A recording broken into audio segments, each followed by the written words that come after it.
Reservation पर हाल ही में supreme court ने एक जबरदस्त फैसला सुनाया है। जबरदस्त मैं क्यों कह रहा हूं?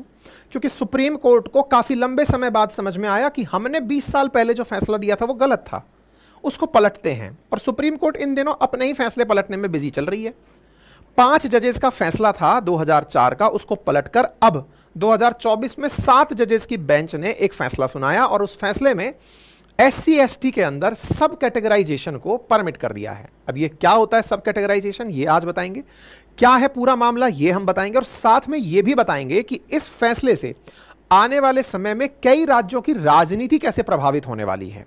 क्योंकि जिस प्रकार से हाल ही के दिनों में इलेक्शंस में देखा गया है कि जातिगत वोट के बैंक के आधार पर राजनीति को काफी ज्यादा मुद्दा बनाया गया है। मतलब ये कहिए जाति राजनीति में बड़ा मुद्दा थी, इलेक्शंस में बड़ा मुद्दा थी।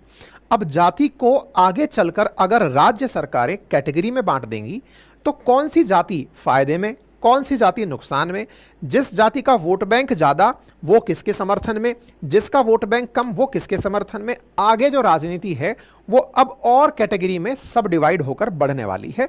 आज के सेशन में सारी बातों को विस्तार से समझेंगे। तो चलिए शुरू करते हैं और न्यूज़ पर पहुंचते हैं, रिजर्वेशन पर पहुंचते हैं। रिजर्वेशन की क्या कहानी है, इसको समझने के लिए आपसे गुजारिश है कि एक बार यहां पर कुछ अच्छे अच्छे आर्टिकल्स आएंगे। अगर आप पढ़ने लिखने वाले विद्यार्थी हैं तो उन आर्टिकल्स को अपने पेज पर नोट डाउन कर लें। कुछ केसेस की चर्चा होगी, विशेष रूप से पढ़ने वाले विद्यार्थी अपने लिए उन केसेस को पॉइंट डाउन कर लें। बाकी मनोरंजन के लिए जो सुन रहे हैं सुनते रहिए।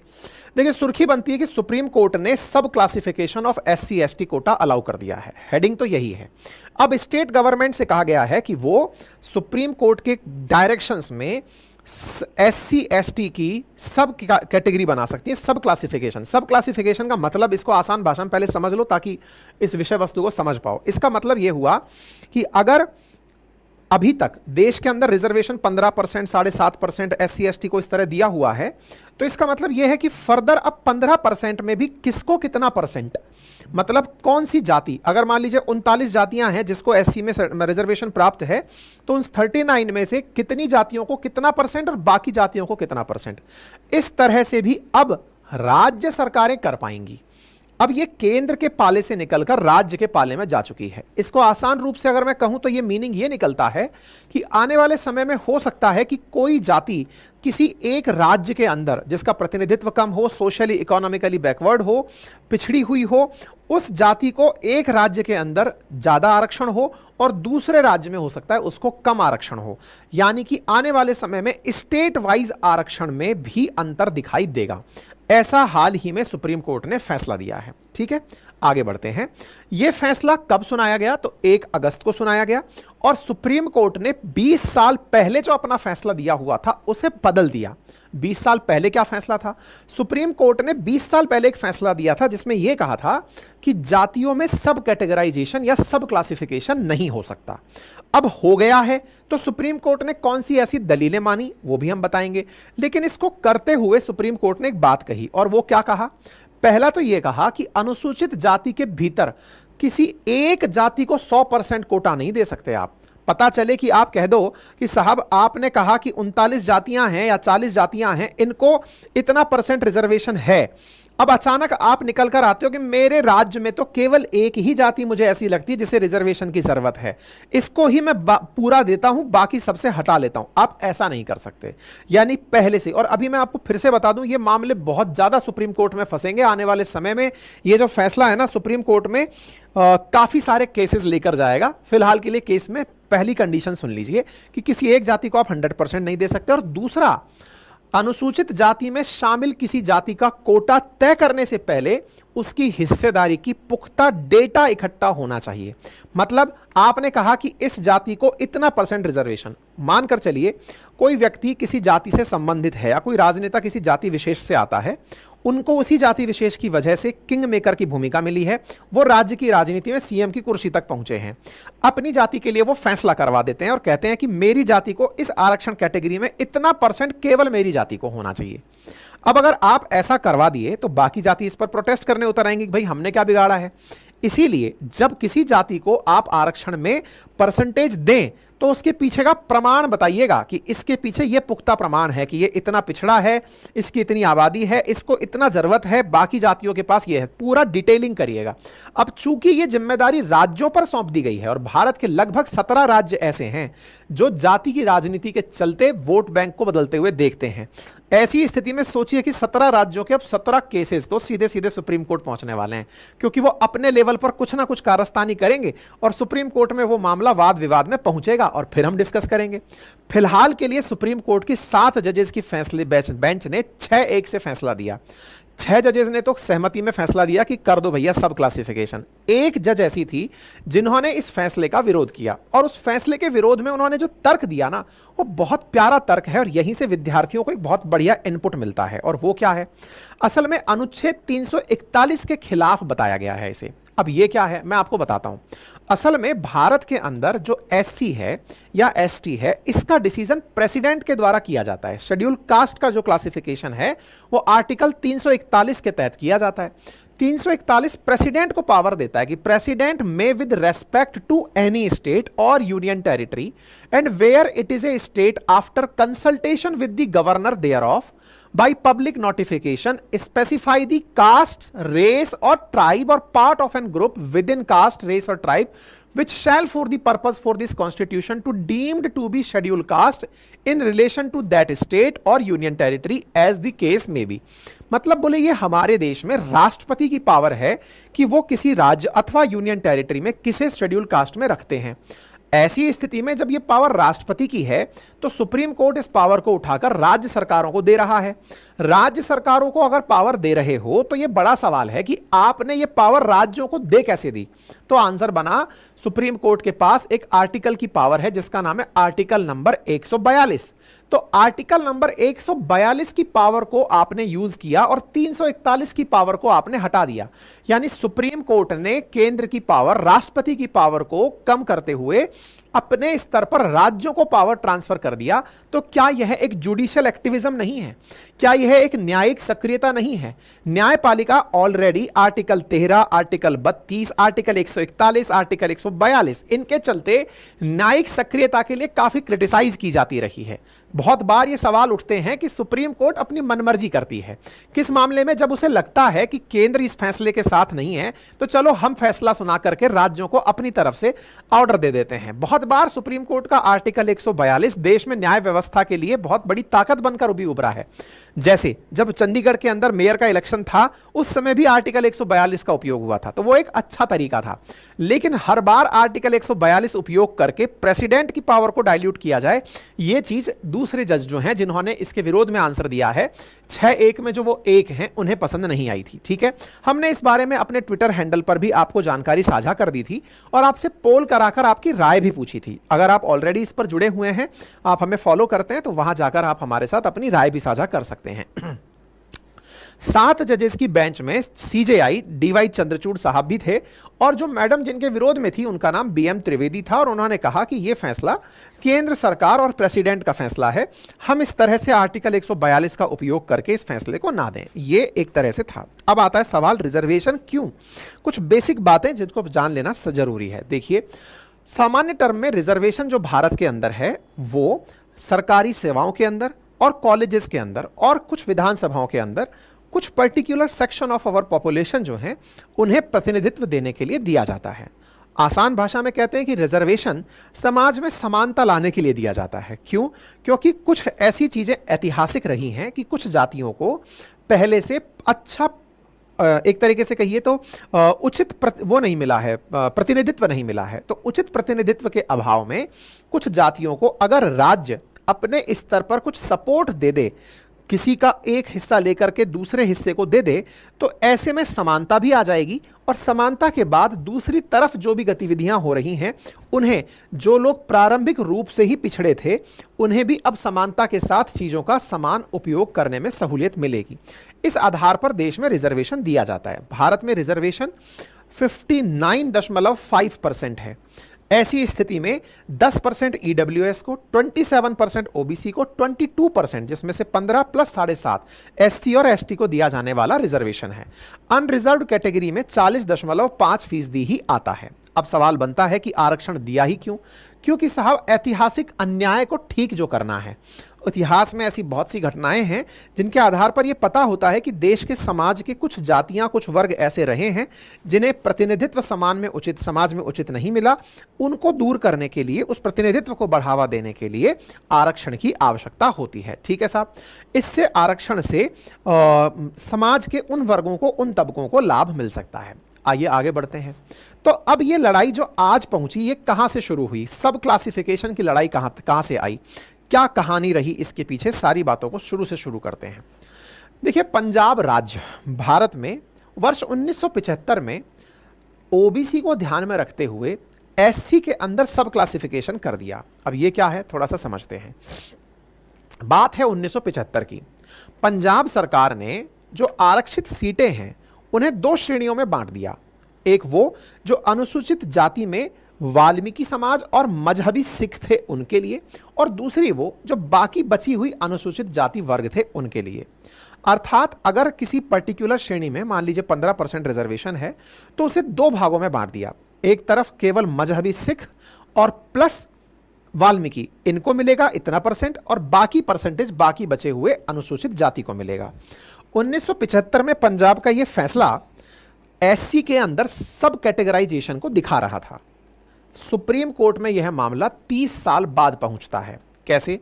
30 साल तक आसानी से पंजाब का यह तरीका चलता रहा, आराम से सब क्लासिफाई होकर पंजाब के अंदर जो व्यवस्था चल रही है वो 30 साल तक चलती रही, यानी 1975 से चलते चलते 2005 तक। 2005 के अंदर ऐसा क्या हुआ जिससे यह मामला पलट गया? तो इसके पीछे की कहानी सुनो। हुआ क्या? असल में वर्ष 2004 में सुप्रीम कोर्ट ने, अब यही वाला वो फैसला है जो आज सुप्रीम कोर्ट ने बदला है। सुप्रीम कोर्ट के अंदर आंध्र प्रदेश का एक मामला था जिसका नाम है ईवी चिन्नैया बनाम आंध्र प्रदेश।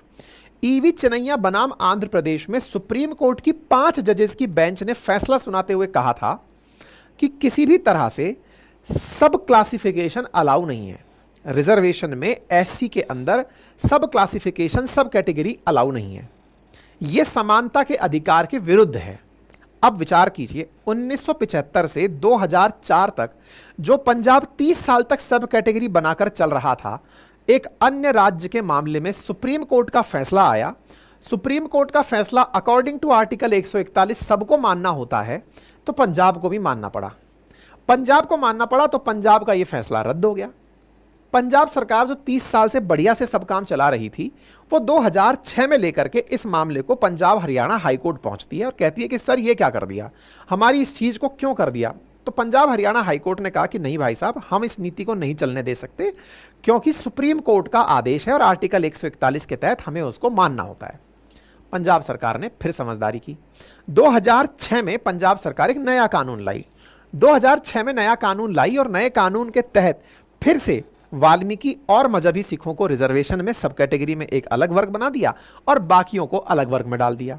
लेकिन चूंकि सुप्रीम कोर्ट 5 जजेस की बेंच से फैसला दे चुका है और सुप्रीम कोर्ट का वर्डिक्ट आर्टिकल 141 के तहत सबको मानना होता है, ऐसी स्थिति में इस फैसले के खिलाफ 2010 में फिर से हाईकोर्ट के अंदर जनता पहुंच जाती है। हाईकोर्ट ने फिर से इस पॉलिसी को रद्द कर दिया, बोले नहीं साहब ये नहीं चलेगी।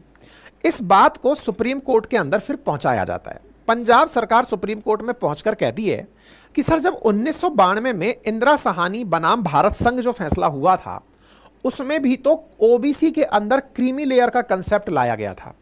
क्रीमी लेयर भी तो ओबीसी के अंदर सब कैटेगराइजेशन को बताता है।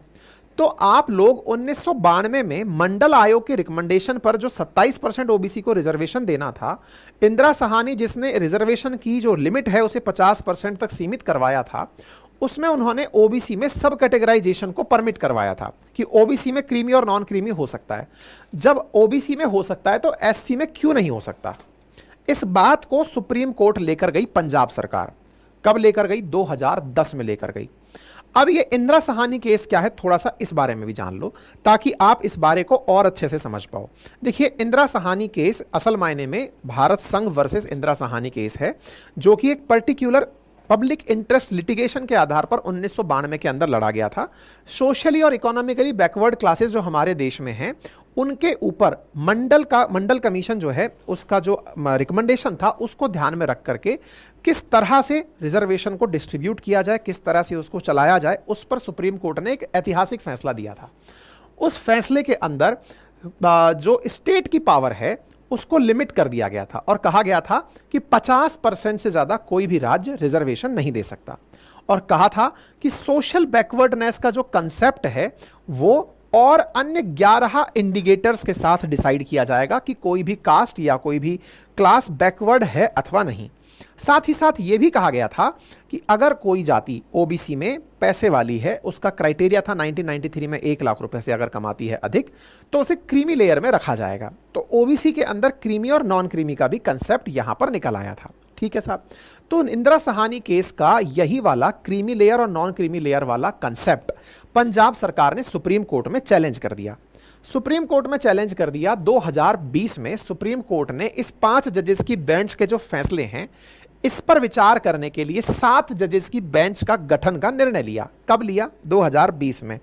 सुप्रीम कोर्ट की राह पंजाब ने कब देखी? 2010 में। सुप्रीम कोर्ट ने फैसले की राह कब देखी? 2020 में। क्या कहा कि जो ईवी चिनैया वाला मामला था 2004 का, आओ उस पर विचार करते हैं। सुप्रीम कोर्ट इस बारे में विचार करने के लिए 2020 में तैयार होता है।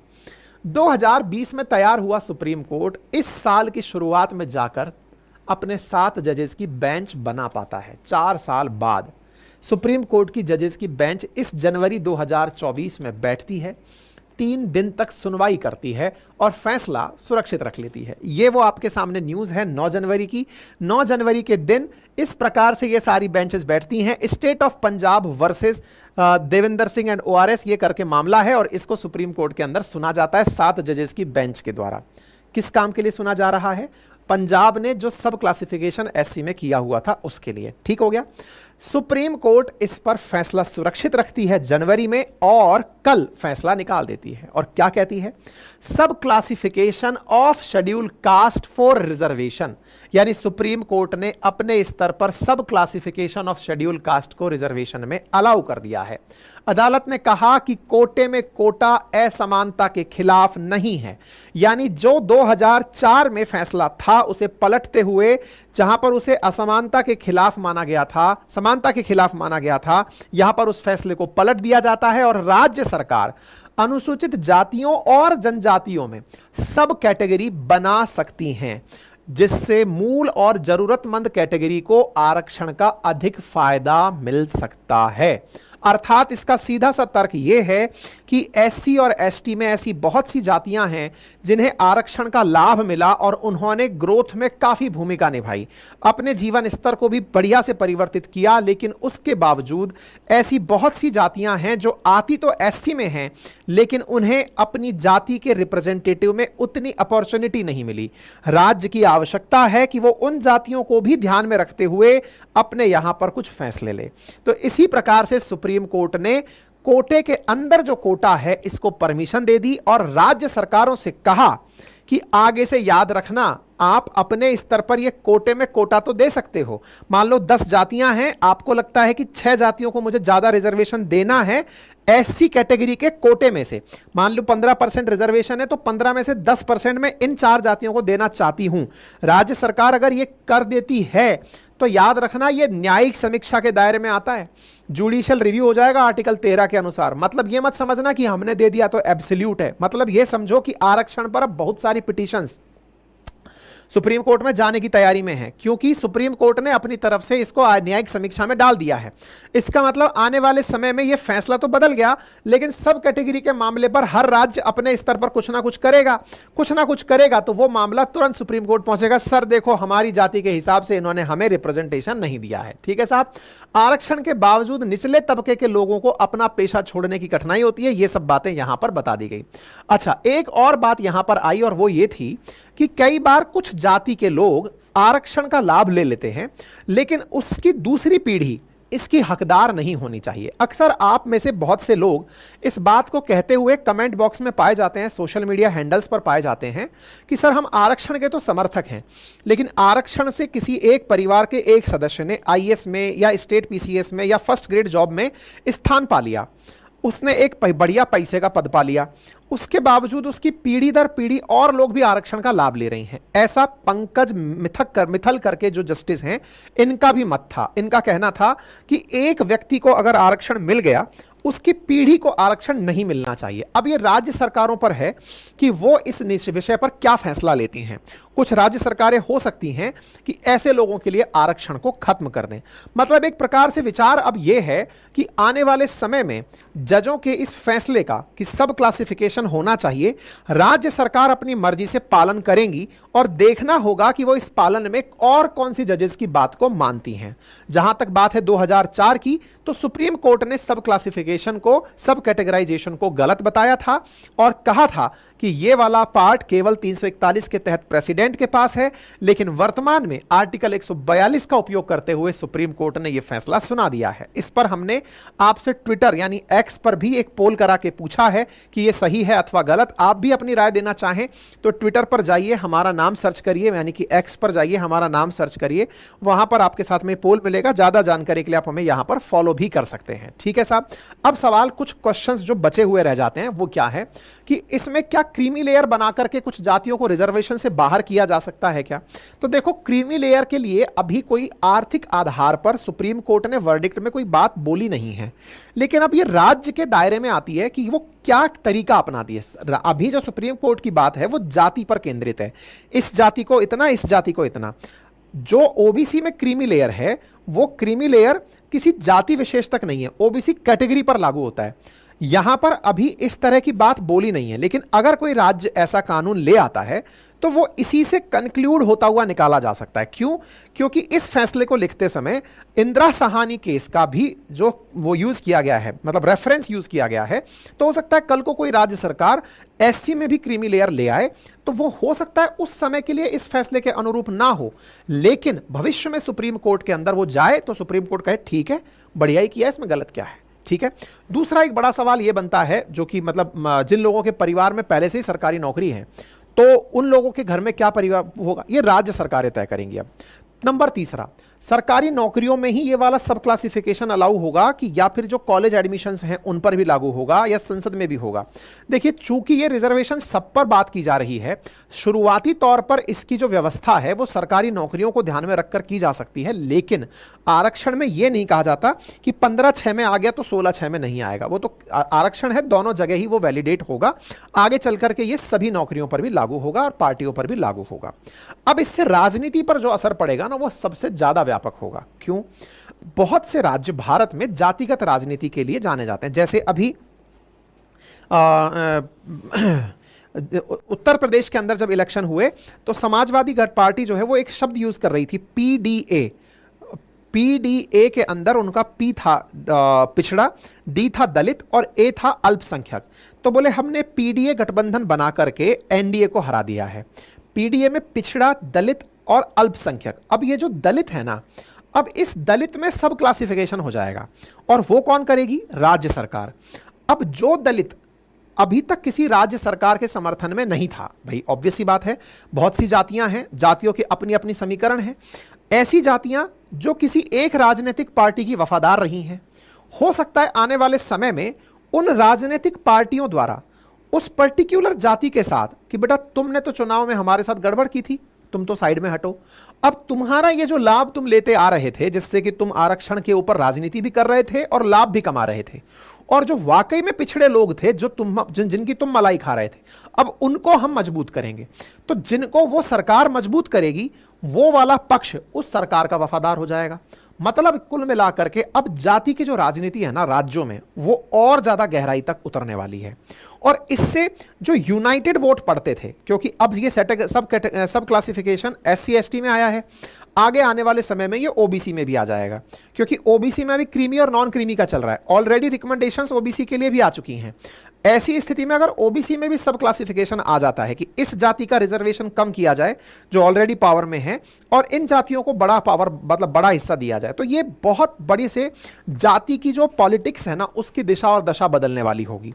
क्योंकि अब जातियों में ही लोग एक दूसरे के साथ, अभी क्या होता है, उदाहरण के रूप में समझिए, अगर किसी जाति विशेष की बात करते हैं तो एक जाति उस पर्टिकुलर एससी कम्युनिटी के अंदर सबसे ज्यादा रिजर्वेशन का लाभ भी ले रही है, राजनीतिक प्रतिनिधित्व भी कर रही है, और जब भी कोई भी आरक्षण पर बात आती है तो वो सारी की सारी पूरी की पूरी एससी की कम्युनिटी को अपने साथ लेकर के अपनी राजनीति को मजबूत करती है।